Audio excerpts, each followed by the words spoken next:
சேலம் மாவட்டம் பனமரத்துப்பட்டியில் உள்ள ஒரு துவக்கப்பள்ளிக்கு கட்டடம் கட்ட 1962ஆம் ஆண்டு அப்போதைய ஊராட்சி தலைவர் சீனிவாசன் உட்பட சிலர் நிதி திரட்டும் பணியில் ஈடுபட்டனர்.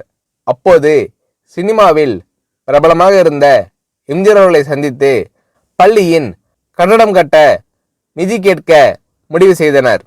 ஊராட்சி தலைவர் சீனிவாசன், பள்ளி சீரமைப்பு குழு தலைவர் விஸ்வநாதன், நல்லியாம்புதூர் பெரிய தம்பி சுப்ராயன் ஆகியோர் எம்ஜிஆர் அவர்களை சந்திக்க சென்னை சென்றனர்.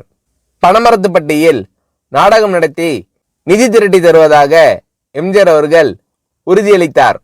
அதன்படி எம்ஜிஆர் அவர்களின் நாடக கம்பெனியின் பிரபலமான சுமைதாங்கி என்ற நாடகத்தை பனமரத்துப்பட்டியில் நடத்தி பள்ளியின் கட்டடம் கட்ட நிதி திரட்டி தந்தார் எம்ஜிஆர் அவர்கள்.